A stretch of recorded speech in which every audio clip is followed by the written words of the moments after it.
नमस्कार दोस्तों। आज हमारे प्रधानमंत्री नरेंद्र मोदी ने कोरोना वैक्सीन का देश में निर्मित पहला टीका ले लिया है। यह उन लोगों के लिए जवाब भी है जो कह रहे थे कि पहले प्रधानमंत्री जी क्यों नहीं टीका लगवा लेते हैं। ये उन लोगों के लिए भी जवाब है जो अपने देश की क्षमताओं पर शक करते हैं। ये उन लोगों के लिए भी जवाब है जो सोचते हैं कि हमारे देश के युवा कुछ कर नहीं सकते, हमारे देश के वैज्ञानिक या हमारे देश का जो शोध करता है वह कुछ नहीं कर सकता। अब सवाल मन में ये उठ रहा था कि वैक्सीन अंदर जाके करती क्या है हमारे शरीर के अंदर। वैक्सीनेशन का टीका ले लिया, उसके उसके अंदर जाने से या उसके इंजेक्ट होने से हमारे शरीर के अंदर ऐसा क्या हो जाता है कि हम वायरस से बचने लग जाते हैं। तो आज ये इन्फॉर्मेटिव वीडियो उसी के लिए है। दोस्तों, हमारे चारों तरफ जैसे हमारे एनवायरनमेंट है या हमारी बॉडी है, उसके अंदर बहुत से जर्म्स होते हैं या कहें कि बहुत सारे जीव्स होते हैं या बैक्टीरिया होते हैं, कीटाणु होते हैं। जब कोई व्यक्ति ज़्यादा ही सेंसिटिव होता है और किसी डेंजरस जर्म्स का सामना करना पड़ता है उसको, तो वह बीमार होने लगता है, वह बीमार हो जाता है। और वह बीमारी जब ज़्यादा बढ़ जाती है तो उसकी मृत्यु भी हो जाती है। मतलब ये कि जर्म्स अगर फॉरेन पार्टिकल्स कोई हमारे शरीर के अंदर जाता है तो हमारे रूटीन सिस्टम को डिस्टर्ब कर देता है, जिसकी वजह से हमारा शरीर डिस्टर्ब हो जाता है, बीमार हो जाता है और हमारी मृत्यु तक हो जाती है। अच्छी बात यह है कि हमारे शरीर के अंदर जर्म्स के खिलाफ लड़ने की क्षमता होती है। जर्म्स से बचने के कई तरीके होते हैं, जैसे हमारी स्किन है या हमारा हेयर है या हमारा कफ है, जो जर्म्स को हमारे शरीर में एंट्री करने से रोक देता है। सबसे पहले तो रोकेगा कि आप इस शरीर के अंदर एंट्री नहीं कर पाएंगे। उसके बाद क्या है कि अगर जर्म्स या वायरस शरीर के अंदर एंट्री कर भी लेता है, शरीर के अंदर एंट्री पा भी जाता है, तो हमारा एक इम्यून सिस्टम है शरीर के अंदर जो एक्टिव हो जाता है।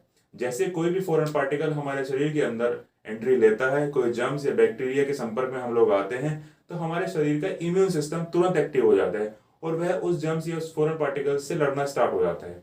यूं कहें कि हमारा शरीर का इम्यून सिस्टम एक हमारे शरीर की सेना की तरह काम करता है, जो हमेशा शरीर को बचाने के लिए भारी तत्वों से या दूषित तत्वों से बचाने के लिए लगा रहता है। वही इम्यून सिस्टम हमारे शरीर में हमेशा जर्म्स या बैक्टीरिया के लिए एंटीबॉडी बनाता है। अब ये एंटीबॉडी क्या होती है? एंटीबॉडी हमारे शरीर को बचाने वाली सेना यानी कि इम्यून सिस्टम का एक सैनिक होता है। अब ये एंटीबॉडी हमारे शरीर में बनती कैसे है? हमारे शरीर में जो वायरस या जर्म्स एंटर करता है उसका ही एक पार्ट होता है या उसका ही कि उसका एक सब पार्ट होता है जिसे एंटीजन कहते हैं। एंटीजन मेन कारण होता है शरीर में एंटीबॉडी बनने का। यानी कि जब हमारा इम्यून सिस्टम, हमारी सेना डिटेक्ट करती है कि कोई फॉरेन पार्टिकल हमारे शरीर के अंदर आया है, तो वह सैनिक को तैयार करती है, यानी कि एंटीबॉडी को तैयार करती है उससे लड़ने के लिए। जैसे हर एक सैनिक का काम अलग होता है, ऐसे ही एंटीबॉडी का काम अलग होता है। यानी कि अगर आपको मीजल है तो उसके लिए अलग एंटीबॉडी लगेगी। ऐसा नहीं कि कोरोना वाली एंटीबॉडी मीजल में भी काम कर जाएगी, या जो सैनिक पानी में लड़ सकता है वही बर्फ में लड़ लेगा, ऐसा भी नहीं है। सबके लिए अलग अलग होता है एंटीबॉडी। वैसे ही स्पेसिफिक जर्म्स यानी कि वैसे ही स्पेसिफिक वायरस से लड़ने के लिए एक स्पेसिफिक एंटीबॉडी होती है।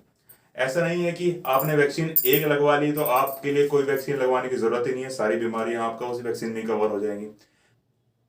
वैक्सीनेशन में होता क्या है? हमारी बॉडी के अंदर कैसे वह जर्म्स व वायरसेस से लड़ने के लिए हमारे शरीर को इम्यून कर देता है। वैक्सीनेशन में वायरस के वीक पार्टिकल्स यानी कि इनएक्टिव पार्टिकल्स जो होते हैं उन्हें इंजेक्ट किया जाता है। जब बॉडी में वैक्सीन इंजेक्ट की जाती है तो हमारे शरीर की जो सेना है, जो हमारे शरीर का इम्यूनिटी सिस्टम है, वह उस एंटीजन को यानी कि वायरस के सब पार्ट को डिटेक्ट करता है। सब पार्ट को डिटेक्ट करने के बाद वो अपना सैनिक यानी कि एंटीबॉडी को तैयार करता है कि भाई आपको इससे लड़ना है। तो हमारे शरीर में वैसी एंटीबॉडी बनना स्टार्ट हो जाती है।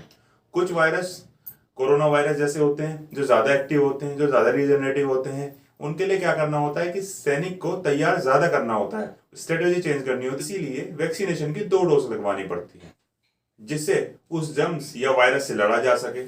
जैसे शक्तिशाली दुश्मन से लड़ने के लिए सैनिकों को अपनी रणनीति बदलनी पड़ती है, अपनी क्षमता में इजाफा करना पड़ता है। कुछ लोग को यह लगता है कि हम वैक्सीन अगर ले लेते हैं तो बीमार पड़ जाएंगे। कुछ लोग को यह भ्रम रहता है कि वैक्सीन लगवाना सही नहीं रहते।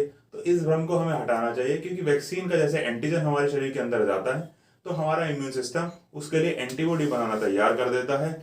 उससे क्या होता है कि हमारे शरीर में जब भी कोई फॉरेन पार्टिकल जाएगा तो कुछ ना कुछ तो इफेक्ट वो करता है, कुछ ना कुछ चेंजेस बॉडी के अंदर लाता है। इसी वजह से लगता है कि हम ज्यादा बीमार पड़ रहे हैं, लेकिन वो कुछ टाइम के लिए होता है। आशा करता हूं कि आपको वैक्सीनेशन शरीर के अंदर जाके क्या करता है वो आपको क्लियर हो गया होगा, आपको उसकी जानकारी प्राप्त हुई होगी। अगर आपको ये सब पहले से पता था तो प्लीज कमेंट सेक्शन में सजेशन जरूर दीजिएगा, या कोई करेक्शन हो तो वो करेक्ट जरूर कीजिएगा। और वीडियो इन्फॉर्मेटिव लगती है तो प्लीज चैनल को सब्सक्राइब कर दीजिएगा, जिससे कि मैं आगे आने वाले समय में और ज्यादा इन्फॉर्मेटिव वीडियो ला सकूं। धन्यवाद दोस्तों।